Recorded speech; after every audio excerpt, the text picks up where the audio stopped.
Donald Trump still trying it. Now, he asked a federal judge in Florida to force Twitter to restore his account, which the company suspended in January following the attack on the Capitol. Trump used a social media platform to get ahead in the race for the presidency in 2016. And during his presidency, he continued to use and misuse the platform to push his agenda, attacks on his enemies, and dominate news outlets.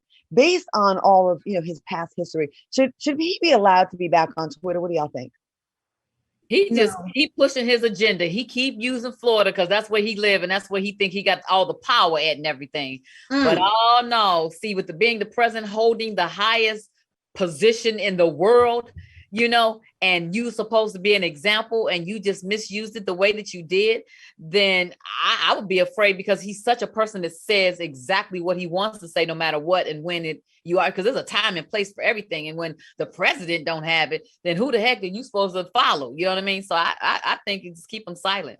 Which I absolutely agree with you 100%, Lisa Ray, to allow this toxic man to come back on Twitter would be an absolute huge mistake. This man cannot. Did you see him at his recent rallies? He is just so negative and so toxic. His leadership qualities will just take us backwards again.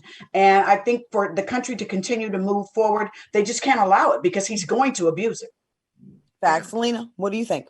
I agree with both Lisa Ray and Vivica Fox. I think that this man invoked he invoked an entire uprising of racism. Yes. Now we know that we have systemic racism and it's underlying, and we know that, but he made it okay to be racist openly. And that's not okay. And as a matter of fact, since he's been out of office, not that it's been super great, but it has been different. It has been a little bit better. We are not waking up to something negative every morning about what he said or what he did that enrages people. And I'll tell you what else, that type of talking and banter causes anxiety. Yes. It causes anxiety in people. And we have enough things that cause that on our own day-to-day, on our own, all by ourselves. So we don't need public figures perpetuating hatred and toxicity.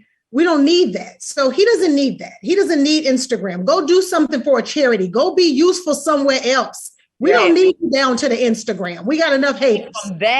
We went from that to not knowing a damn thing. You know what I mean? You know what? Listen, there is a way that, checks and balances are supposed to be ran in the country, especially when it comes to politics. This man was a basically reality star that came into the White House and just created chaos and created his own rules that now that we're back to the way things are supposed to be ran, we're kind of like, So let's continue to let our leaders be leaders and lead and do the right things and not have the days of Trump coming in each day with an embarrassment, for ratings. Like, it's just no. I think it's, of course, a slippery slope when we start picking and choosing who can and cannot speak publicly right on these platforms. But in the case of Donald Trump, since he is such an influential person, the fact that he used his Twitter as a call to action to rally the troops, the racist troops, the neo-Nazis, the deplorables. He didn't use his good old boys. Good. And he inspired a nation. And I'm gonna bring it on back to Sarah Palin. She was the first one that got those rallies. Her rallies were just like Klan rallies, in my opinion.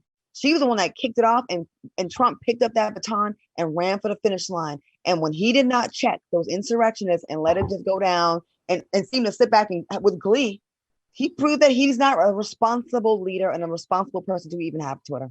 I'm just saying. Agreed. We ban bullies every day. Why is he different? Even just petty shit like when the draft happened, the number one draft pick was a black college kid, right?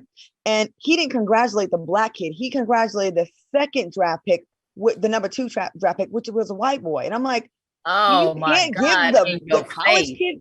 He would do stuff like garbage. He's just so blatant. He's so blatant with it, It's like,